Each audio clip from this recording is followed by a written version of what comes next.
yang kami hormati, yang kami muliakan, para peserta, bapak-bapak, para masyayikh, para pimpinan, para pejabat Kemenag dan Pemda Kota. Alhamdulillah kita masih bisa bertemu, bisa mengikuti acara kita ini, yang insya Allah kita dalam keadaan sehat walafiat. Izinkan untuk sesi kali ini saya akan sedikit memberikan informasi mengenai lanjutan dari paparan yang telah disampaikan barusan dari KIWKM. Pada intinya mengenai pendataan ini kita tentu saja telah mempunyai strategi, skema apa-apa yang akan kita rintis untuk penyiapan data yang kita rencanakan. Oleh sebab itu, biar nggak menjadi bingung, saya informasikan sedikit lagi. Tadi kan sudah disampaikan mengenai bilik IT pesantren ya, yang sudah dipunyai oleh KIWKM. Nah, karena itu khusus untuk pesantren, maka kami dari pemerintah Provinsi Jawa Barat menginisiasi pembangunan aplikasi yang bisa menampung semua data lembaga keagamaan di Jawa Barat. Seperti itu. Nama aplikasi tersebut yaitu DPLGA, yang kepanjangannya Data Potensi Lembaga Keagamaan. Nah, tentu saja nanti DPLGA ini akan terintegrasi dengan bilik IT pesantren. Nanti ada data dari bilik IT akan terintegrasi dengan DPLGA yang Pemprov punya, gitu ya. Nah, kenapa kami mengundang berbagai unsur, itu ada dari Kanwil Kemenag, Pemkab dan Pemkot Kota, Penyuluh Agama, FKRT dan FPU. Tentu ini adalah sebagai ikhtiar untuk penyiapan data. Kita melibatkan beberapa komunitas sebagai bentuk kolaborasi agar nanti masing-masing punya peranan dan tanggung jawab mengenai apa-apa saja yang harus disiapkan dan dikerjakan. Untuk itu di pada sesi kali ini saya akan sedikit menguraikan sebetulnya unsur Kemenag itu apa sih yang kita harapkan bisa untuk mengerjakan tentang pendataan ini. Adapun itu Kanwil Kemenag diharapkan bisa mengoptimalkan SDM Kemenag Kabupaten Kota sebagai berikut. Eselon 2 dan Eselon 3 bertanggung jawab teknis pendataan. Eselon 4 dan pelaksana bertanggung jawab di lapangan baik lembaga yang terdaftar dan tidak terdaftar. Gitu kan. Seperti itu uraian tugasnya. Tentu saja ada uraian tugas, ada konsekuensi yang akan kami berikan ya. Pemda provinsi akan mengapresiasi Bapak-bapak Ibu sekalian. Nanti kami akan nama-nama yang tergabung dalam pekerjaan ini tentang pendataan ini akan kami capbukan nama Bapak Ibu sekalian untuk nanti diberikan honor ya, diberikan honor atas jerih payah, atas pekerjaan yang akan dilakukan oleh Bapak Ibu sekalian, seperti itu kan. Kemudian adapun tugas Pemda Kota yaitu selain ada anggaran dari Pemprov Jabar juga diharapkan Pemda Kota juga bisa mensupport mengenai apapun kebutuhan logistik atau anggaran tentang pendataan ini. Kita intinya mendorong untuk sebagai pemicu ya, trigger bagi Pemda Kota agar bisa juga menyiapkan atau mendukung program kami dan juga mendukung distribusi anggaran. Juga Pemda Kota tentu saja harus tetap melakukan koordinasi dan konsolidasi dengan Kemenag Kota.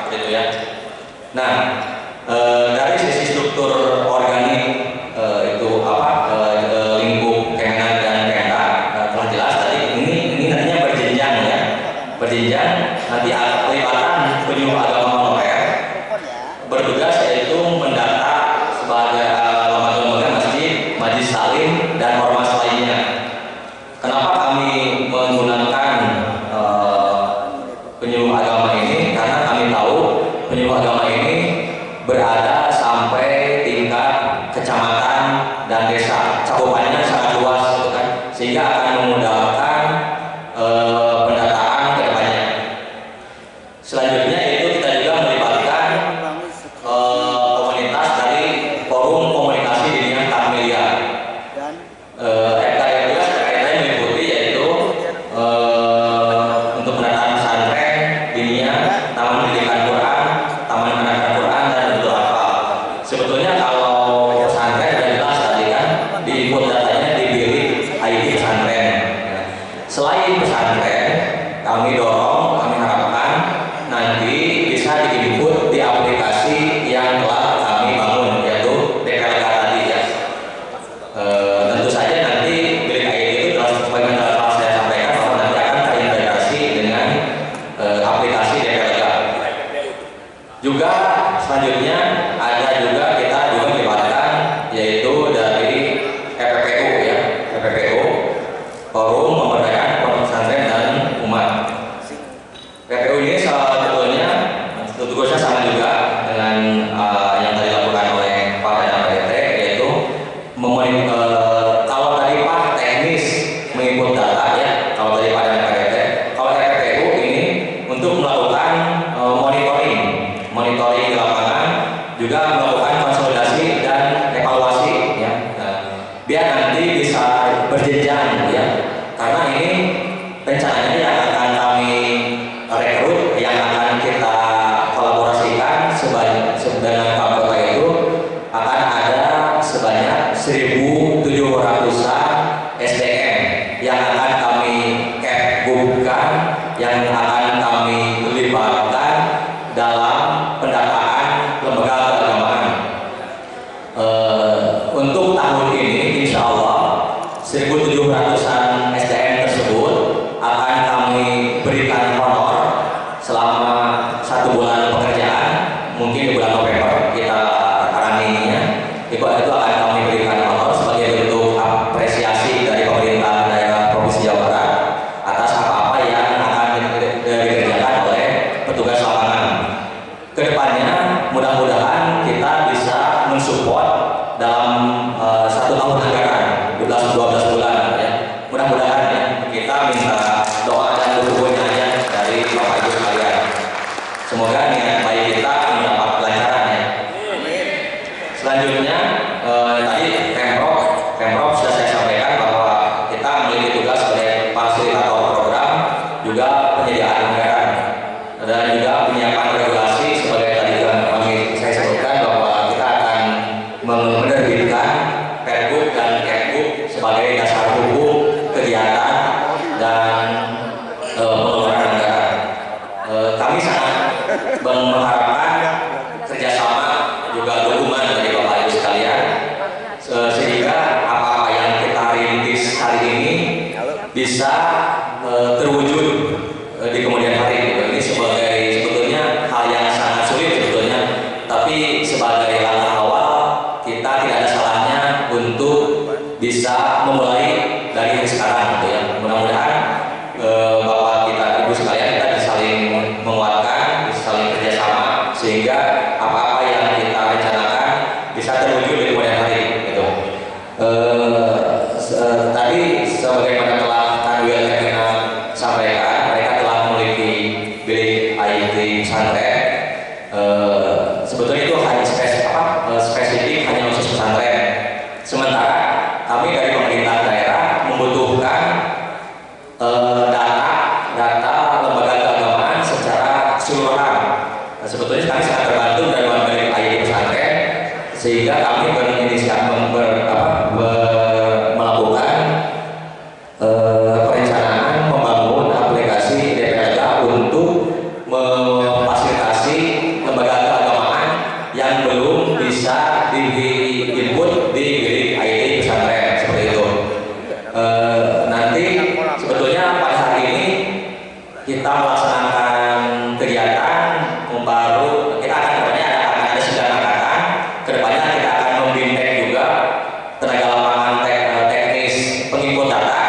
Kalau hari ini mungkin hanya tadi unsur koordinator, unsur pemantau ya dari unsur Kemenak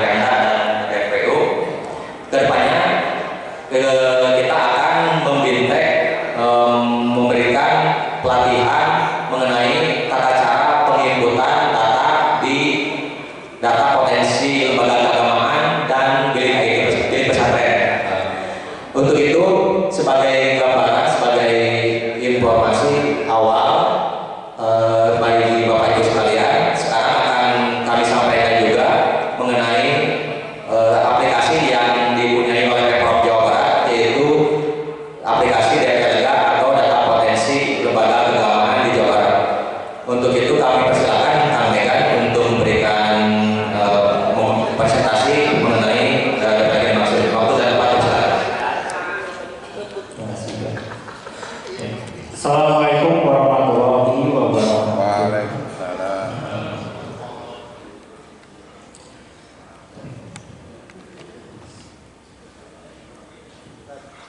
Jadi materi yang akan saya bawakan langsung tertuju ke aplikasi DPLG yang tadi disebutkan. Tadi Bapak Ibu sudah mendengarkan fungsi dari bilik IT atau bilik konferensi atau bilik konferensi itu spesifik untuk pesantren saja. Nah, sebelumnya saya ceritakan dulu bahwa aplikasi DPLG ini sebenarnya sudah dibangun tahun 2017 dan kita sudah sempat melakukan input data ke data DPLG itu di tahun 2018 oleh SKPAI, penyuluh dari SKPAI. Sebelumnya untuk materi hari ini dan yang kemarin itu bisa diakses kalau Bapak Ibu tadi di pintu kalau menemukan ada gambar QR code itu bisa diakses lewat situ, atau untuk akses materi bisa ke sini. Ini akan saya adjust saja. Nah, nanti ini berkaitan sama aplikasi dari produknya. Untuk materi saya itu bisa di-download di dplg.go.id/press.pdf. Kalau mau download semua dari materi kemarin itu bisa ke bit.ly/sosialisasi Setda. Maka kalau mau dicatat dulu atau nanti di pintu harusnya ada gambar QR code diakseskan. Baik. Oke, karena sepertinya sebenarnya saya bikin materi lebih banyak ke operator, maka dari itu saya akan langsung aja ke bagian tujuan ya. Kenapa tujuan kita membangun DPLG ini untuk apa? Jadi yang saya bilang ada DPLG sudah dibuat tahun 2017. Itu sebenarnya tujuannya murni untuk mengumpulkan data-data lembaga se-Jawa Barat, semua lembaga keagamaan. Kemudian sebenarnya kita fokus hanya sebatas profil primer saja. Jadi lembaga yang tercatat itu by name by address saja. Waktu itu fokusnya. Kemudian fungsi dari DPLG ini nanti Bapak Ibu bisa akses itu untuk pemanfaatan data bersama. Jadi nanti Bapak Ibu bisa melihat data-data lembaga yang sudah diinput se-Jawa Barat. Nanti pemanfaatannya kembali ke substansinya masing-masing. Jadi poin utamanya kita mengumpulkan data supaya kita bisa gunakan bersama-sama. Kemudian tujuan dibuatnya BIMTEK ini adalah, sosialisasi ini adalah untuk kita menghimpun data secara masif nanti sampai aktif bulan November. Jadi nanti bulan Desember itu kita adakan evaluasi dari data-data yang sudah dihimpun. Jadi saya ulangi, aktif di bulan November. Jadi Oktober ini kita akan melakukan pemaparan ke operator juga. Dan jalan sebenarnya boleh dari Oktober, nanti aktif di November, nanti di Desember kita akan adakan evaluasi. Kemudian nanti ada kolaborasi, jadi data-data yang kita masuk di DPLG itu akan diintegrasikan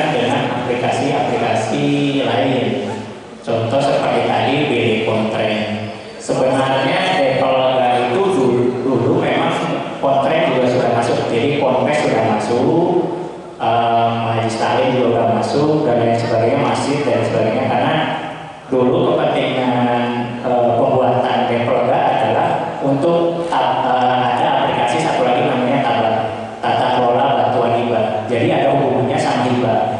Lembaga-lembaga yang terdaftar di Deproga itu baru bisa proses di aplikasi tabah untuk permohonan hibah di tahun yang lalu. Jadi itu. Kemudian sebenarnya saya ingin langsung menunjukkan previewnya saja. Jadi nanti Bapak Ibu sebagai koordinator saya kasih gambaran besarnya bahwa operator itu nanti kalau di Deproga dibandingkan sama bilik IT nanti dari operator itu mendatangi lembaga misalkan, kemudian dicatat profil primernya saja seperti nama, by name, by address, nomor handphone dan lain sebagainya. Nanti ada form registrasi supaya lembaga itu dapat username dan password. Nah, di Deproga ini justru kita mendorong supaya lembaga lah yang menginput informasi kedalamannya. Contoh seperti di Deproga ada informasi tentang sejarah berdirinya lembaga tersebut. Itu bukan operator yang isi. Jadi operator hanya fungsinya sebagai penginput atau pendaftaran lembaganya. Nah, begitu. Sebelum masuk ke sana, saya jelaskan dulu sedikit soal elemen data di Deproga. Jadi di Deproga itu lebih fokus ke kalau Bapak Ibu bisa perhatikan di depan itu ada informasi dasar. Itu yang saya sebut sebagai data primer, by name, by address, nama lembaganya, bentuk lembaganya, apakah itu yayasan, apakah itu pondok pesantren dan sebagainya. Kemudian ada legalitas. Di sini memang yang dikumpulkan data di Deproga tidak hanya lembaga yang punya legalitas saja. Nah, justru lembaga-lembaga yang tidak punya legalitas kita catat di sini, nanti yang kita coba usulkan soal legalitasnya. Kemudian ada kepengurusan. Kepengurusan itu minimal ada penanggung jawabnya saja. Nah, yang input penanggung jawab ini bukan operator, tapi dikembalikan ke lembaga. Jadi operator fokus hanya mendaftarkan lembaganya saja, menemukan lembaga yang belum terdaftar, fokusnya ke situ. Jadi hanya menyebutkan by name, by address, nomor telepon, alamat, informasi dasar saja. Selain itu seperti sejarah, legalitas pengurus, ada visualisasi, ada usaha prestasi, itu sama lembaganya saja. Jadi dorong oleh semua. Karena yang punya datanya kan mereka baik. Saya langsung lompat saja. Jadi untuk operator nanti Pak ya, gambaran besarnya. Tadi kan saya sebutkan bahwa operator itu nanti fokus untuk input mendaftarkan lembaga. Nah, nanti di aplikasi Deproga itu URL-nya saya cantumkan tadi di materi, dplg.jabarprof.go.id. Nanti operator akan saya suruh praktek saja nanti langsung. Ini gambaran besar untuk Bapak Ibu. Jadi di Deproga ini ada tombol registrasi. Ini kalau registrasi ini kepentingannya untuk apa? Sebenarnya kepentingannya ada dua. Jadi registrasi itu bisa registrasi lembaga, bisa operator lapangan. Jadi nanti anggota Bapak Ibu yang menjadi operator itu bisa langsung mendaftarkan diri saja di URL ini. Tapi pilihnya sebagai operator lapangan. Jadi modelnya begini, bisa memudahkan para operator. Pertama, operator mendaftarkan diri, gitu ya. Baru mencatat lembaga. Jadi mendaftarkan diri operator baru menginput lembaga. Atau yang kedua, di sini ada registrasi lembaga langsung. Jadi operator hanya meminta lembaga untuk bikin aja Pak URL-nya ke sini, nah formnya di sini. Itu bisa juga. juga. Jadi dua alternatif yang tidak memberatkan, tapi nanti ada pencatatan khusus kalau Bapak mengikut sebagai operator. Nanti kalau misalkan operator, nanti ini misalkan saya akan muncul form registrasi. Ini simple. Jadi operator hanya diminta nama, telepon yang aktif, itu yang wajib, nama dan telepon aktif. Kemudian kalau ada email, kalau tidak apa-apa. Yang penting ada nama dan nomor telepon, itu wajib. Setelah itu baru operator Bapak Ibu sudah bisa bikin username saja dan passwordnya sesuai kebutuhan. Contoh misalkan operator Bapak namanya saya buat Asep misalkan, nomor teleponnya saya isi, kemudian kalau email punya atau tidak punya boleh dilewat. Nah ini fokus ke username. Kalau username misalkan saya buat nama Asep, nanti kalau username-nya di sini warna hijau, artinya itu boleh dipakai karena kan nanti operator yang nama Asep banyak ya Pak. Jadi kalau misalkan operator menemui warna merah di sini di username itu nggak bisa dipakai. Kemudian password, kemudian ulangi password. Itu sekilas untuk operator. Jadi kan operator sudah dapat username dan password, nanti bisa akses ke aplikasi ini. Saya lewat dulu. Ini kalau lembaga secara langsung. Jadi misalkan ketemu lembaga, operatornya bilang Bapak langsung daftar aja ke sini. Nah ini URL-nya, Bapak pilih yang lembaga. Form registrasinya lebih banyak sebenarnya, lebih banyak. Tapi ada tanda bintang di sini. Tanda bintang artinya yang diwajibkan oleh lembaga. Di sini yang diwajibkan oleh lembaga adalah nama lembaga, terus bentuknya. Bentuk ini bisa yayasan, pondok pesantren dan lainnya. Tapi yang saya ingatkan kembali bahwa nanti fokusnya pondok pesantren itu di IT inputnya. Meskipun nanti di Dekroda sebenarnya sudah menyediakan fasilitasnya. Nah, masukkan nama, alamat, RT RW, kabupaten sampai kelurahan dan nomor telepon. Sudah skip sampai situ saja boleh. Jadi lembaga sudah bisa langsung bikin username dan password. Perbedaannya antara operator dan lembaga adalah kalau operator bisa bikin username sendiri Pak ya. Tapi kalau lembaga itu kalau mengisi kabupaten, kota dan kelurahan itu wilayah.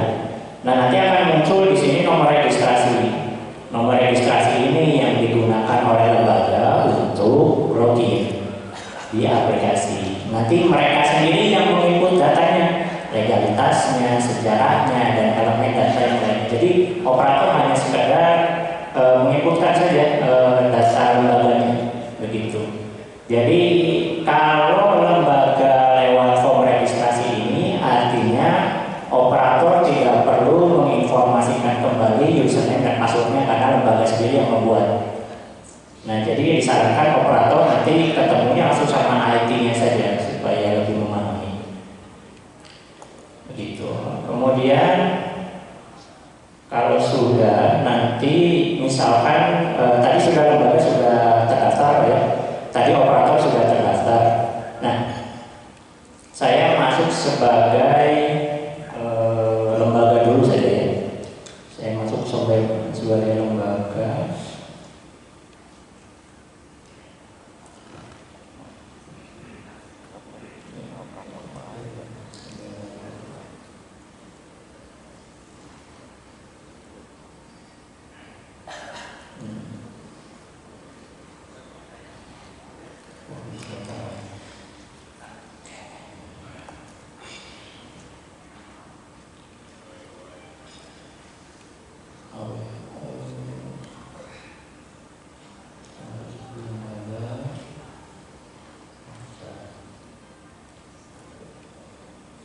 Atau saya balik dulu Pak. Saya masuk sebagai operator. Saya sudah buat operator. Masuk.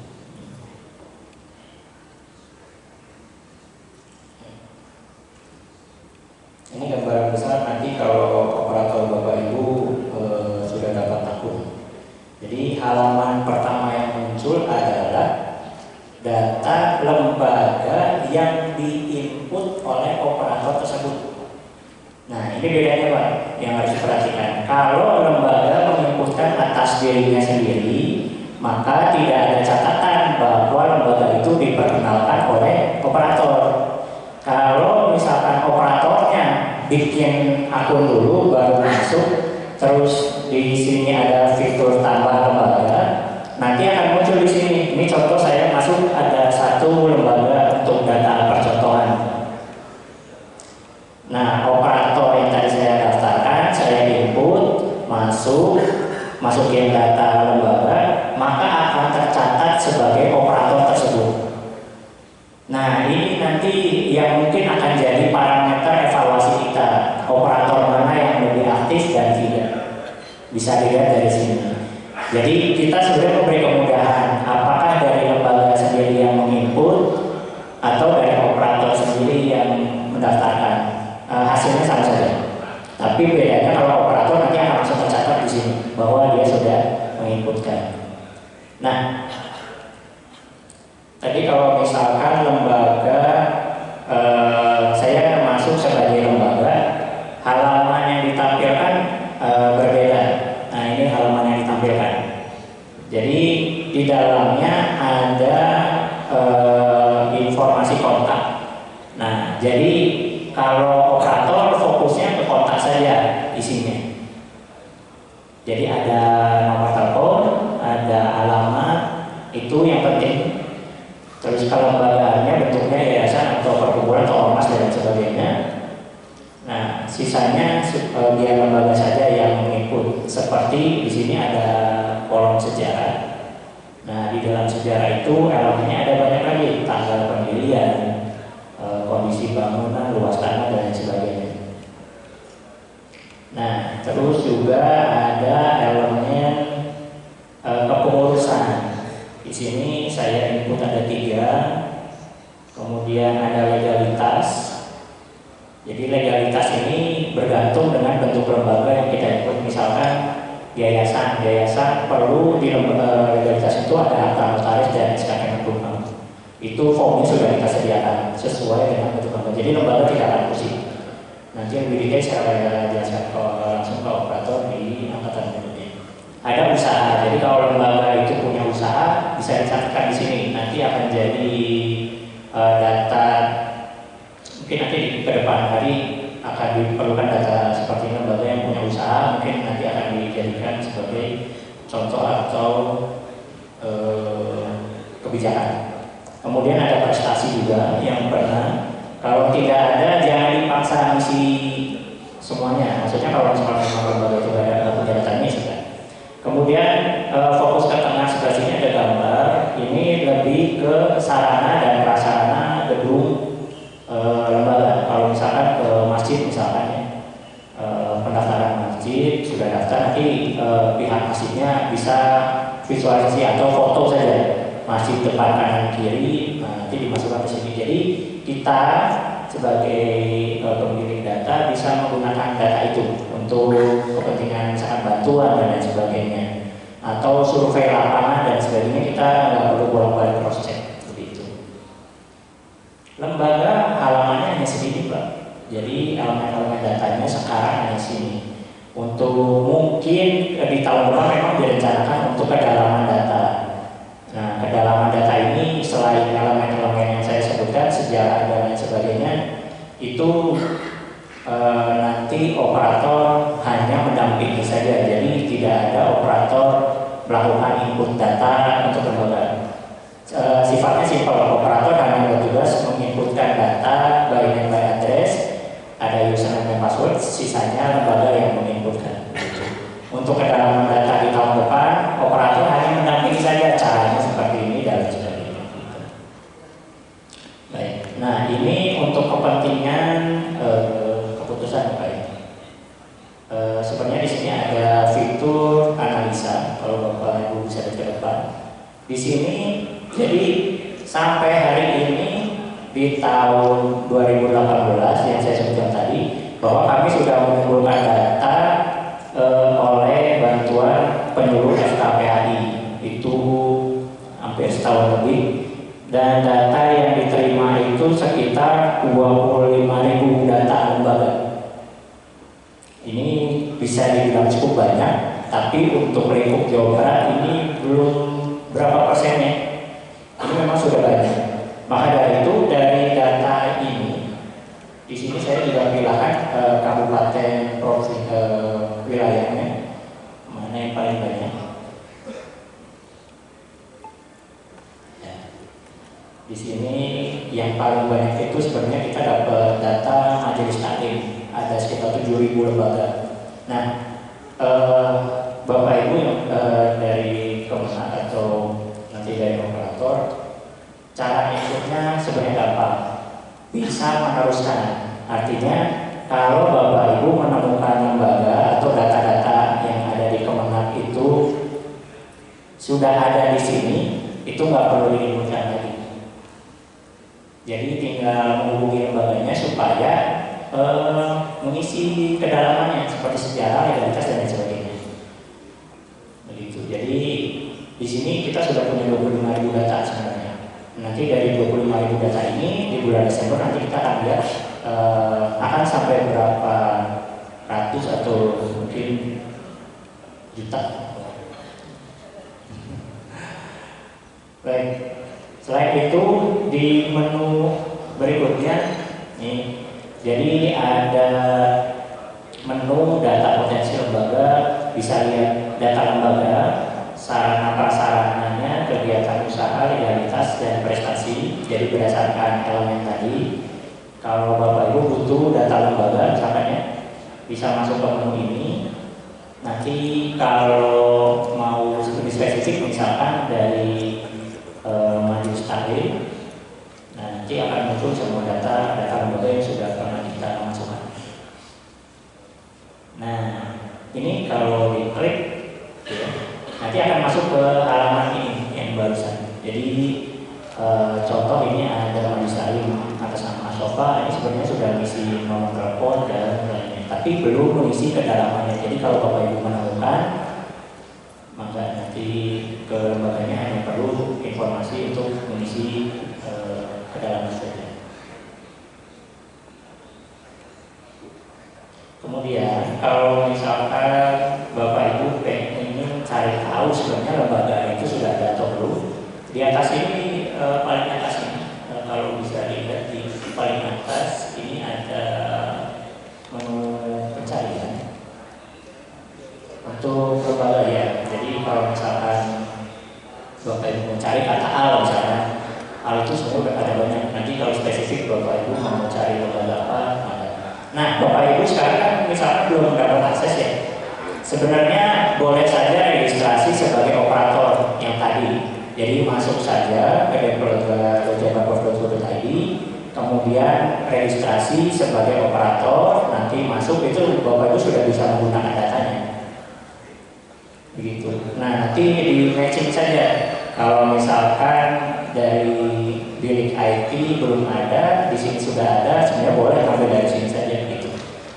Nanti kan ada nomor telepon, tinggal ditelepon sebelum Bapak Ibu datang langsung ke lapangan lembaganya langsung.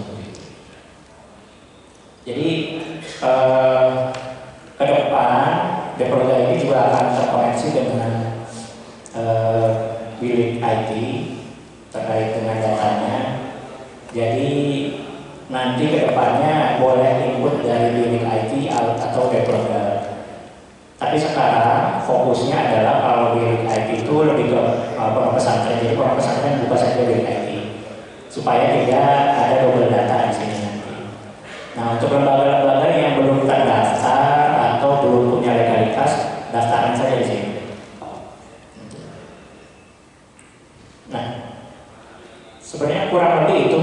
Nanti untuk lebih detailnya akan saya jabarkan di operator lapangannya langsung. Tapi untuk Bapak Ibu nanti bisa kontrol dari sini. Nah khusus untuk koordinator itu tidak bisa mendaftar langsung di website, tapi nanti saya daftarkan saja. Jadi nanti berdasarkan daftar yang absensi itu nanti saya daftarkan karena aksesnya lebih tinggi. Kalau ini kan aksesnya untuk operator saja, jadi boleh siapa aja mangga operatornya. Nanti untuk koordinator bisa melihat operatornya itu siapa aja. Terus dari operator itu yang input data paling banyak itu siapa. Begitu nanti. Baik, kurang lebih itu materi dari saya sebenarnya. Pas setengah 11. Maka sebelum saya tutup sebenarnya, kalau ada pertanyaan boleh 2 atau 3. Maka boleh dibantu mic-nya di belakang.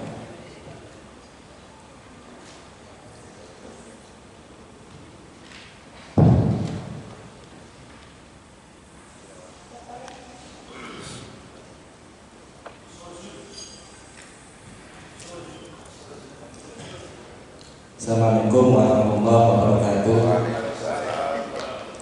Saya dari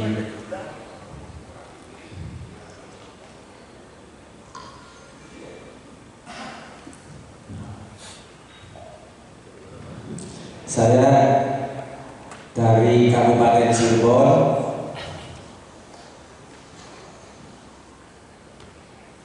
Terkait dengan tadi aplikasi pendaftaran untuk operator lembaga, dicek ke bagian dalam, ternyata di situ hanya ada muncul menu pilihan TPQ garing TPA, di bawahnya TKQ garing TKA. Yang menjadi pertanyaan adalah pakainya TPQ atau TKQ. Sementara di dalam bilik IT atau pesantren ataupun emis itu hanya mengenal LPQ. Di emis pakainya LPQ, di bilik pesantren pun pakainya LPQ.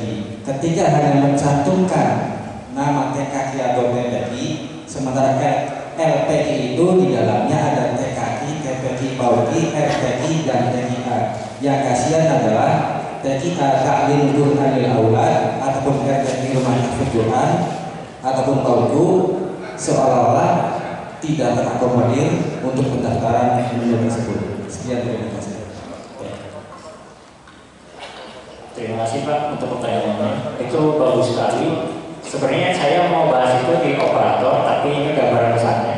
Setelah Bapak Ibu bisa login sebagai operator atau nanti koordinator, itu di menu paling bawah. Nah, Bapak Ibu sebenarnya bisa menambahkan bentuk lembaga. Di sini ada bentuk lembaga.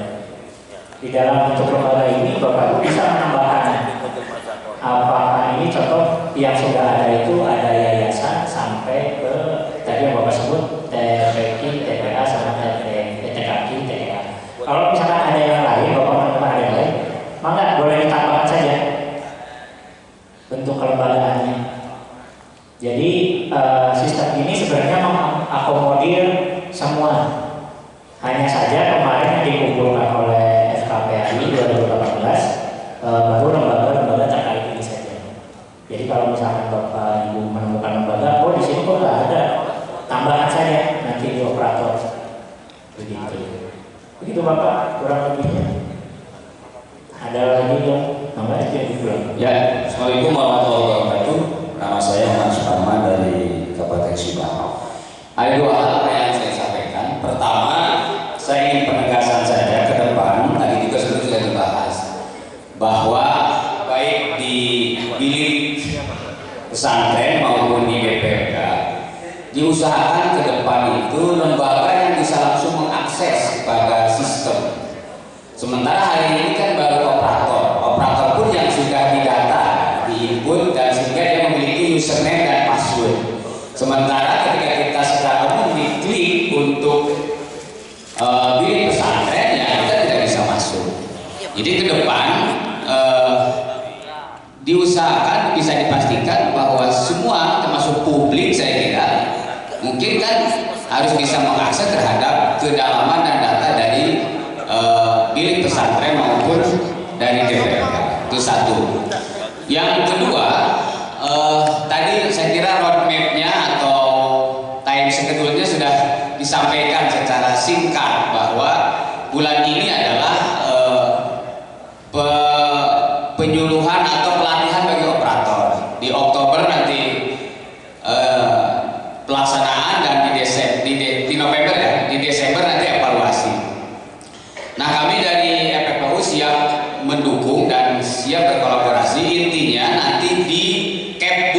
itu mohon bisa lebih lebih diperjelas terhadap posisi-posisi yang tadi, sehingga kita nanti di lapangan itu tinggal running saja. Kami siap menunggu, tadi juga sudah diangkat ada semacam capbooknya berkaitan dengan nanti tim pelaksanaan baik di kabupaten maupun sampai tingkat kecamatan, termasuk posisi kami sebagai sebagai EPO yang masuk di bagian tadi itu monitoring, itu juga perlu di capbook itu di split atau diperjelas lebih detail berkaitan dengan tupoksinya misalnya dan lain sebagainya. Nah, saya kira itu saja dari kami. Sekian. Assalamualaikum warahmatullahi wabarakatuh.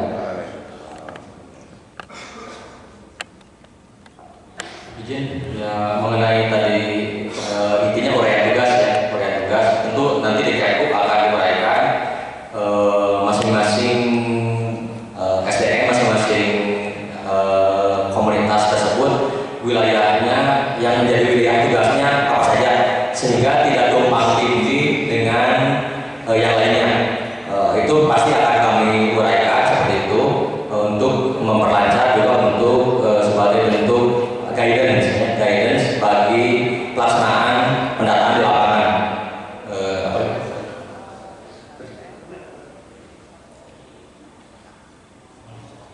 Itu bisa kan? Itu kalau untuk ini Pak, kalau DPLB sendiri sebenarnya fungsinya adalah yang bisa akses itu sekarang itu dari Kesra, yang kedua dari nanti koordinator, yang ketiga operator. Lembaganya juga bisa akses Pak. Jadi lembaganya sudah bisa akses mulai dari sekarang juga gitu. Kalau nanti menemukan, kalau Bapak sudah memulai nanti masukkan ke form registrasi di lembaga ya, bukan operator. Bapak masukkan di lembaga, nanti lembaga akan langsung dapat username dan password. Nanti setelah itu biar lembaga saya yang mengakses. Jadi operator hanya mendampingi saja. Begitu. Itu mungkin Pak ya.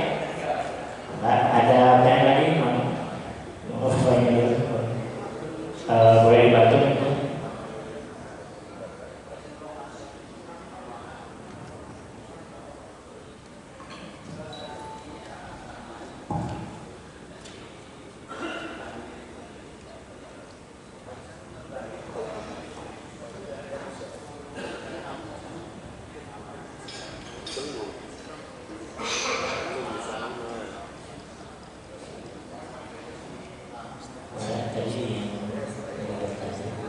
Mohon maaf, di sini saja dulu Pak. Ya, Assalamualaikum warahmatullahi wabarakatuh. Dari kota Sukabumi Pak,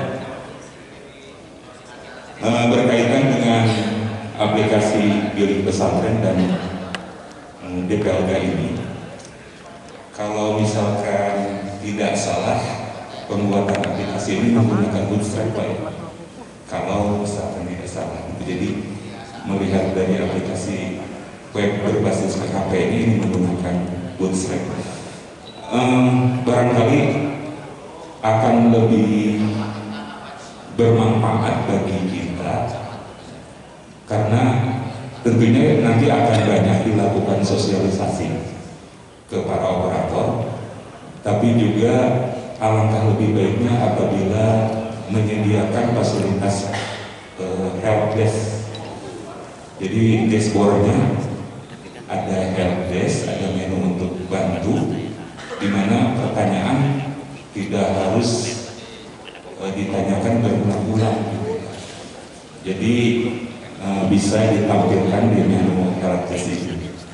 Kemudian juga untuk pemanfaatan data bersama, ini juga sekedar usulan, mohon juga ada fasilitas report atau laporan. Jadi kami biasanya yang melakukan entry data, kita juga biasanya diminta juga ada reportnya, laporannya, yang mungkin bisa kita rekap. Barangkali itu saja, singkat saja dari saya. Terima kasih. Wassalamualaikum warahmatullahi wabarakatuh. Baik, terima kasih. Kalau berbicara soal teknis,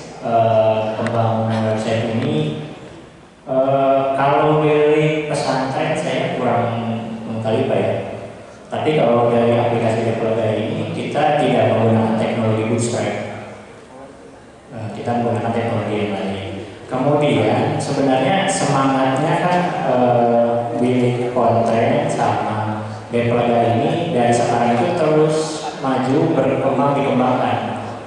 Artinya kami akan sangat bersyukur sekali justru ada umpan balik dari Bapak Ibu terutama. Jadi ketika Bapak Ibu menggunakan aplikasi Deplaga, ini khusus Deplaga dulu, Deplaga, kalau punya keluhan tentang penggunaan aplikasinya, ingin ada fitur tertentu, layangkan saja. Itu akan kami provide gitu. Jadi semangatnya adalah kita memudahkan dari pihak Bapak Ibu juga di Kesra. Karena yang butuh report, Kesra juga butuh report, semacam itu. Nah itu bisa didiskusikan lebih lanjut. Justru kami akan sangat dengan tangan terbuka, khususnya untuk Deplaga ini ada masukan dari Bapak Ibu, adanya helpdesk dan lain sebagainya, itu bisa kita provide juga begitu. Nanti jadi Deplaga ini kita berkembang bersama-sama. Itu Pak ya, terima kasih. Nanti saya belum tahu nanti metode komunikasi kita akan seperti apa, apakah nanti ada grup WhatsApp atau nanti pakai media yang lain. Nanti boleh nanti kita lebih diskusi di media itu Pak ya, kalau ada masukan dan sebagainya. Baik. Maka ada lagi sedikit waktu. Cukup? Ya, dari saya sekian. Terima kasih atas atensinya. Saya kembalikan ke. Baik, terima kasih Bapak Ibu sekalian. Alhamdulillah sesi ini kita bisa lalui dengan baik. Semoga apa yang barusan kami sampaikan bisa menjadi ilmu pengetahuan atau wawasan yang bisa bermanfaat bagi kita semua. Selanjutnya kita akan menuju sesi penutupan. Sebelumnya kita break dulu menunggu Pak Kepala Biro Kesra menuju ke tempat ini. Beliau barusan mengirim pesan masih di jalan tol sekitar 15 menit sampai ke aula ini. Untuk itu kami ucapkan terima kasih. Mohon maaf apabila ada kesalahan. Wallahul muwaffiq ila aqwamit thoriq. Wassalamualaikum warahmatullahi wabarakatuh.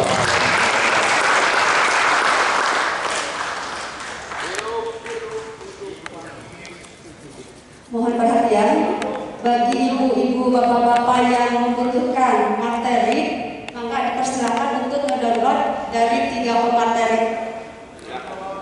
Ya, Bu, linknya aja. Ya siap, linknya mau kita tayangkan.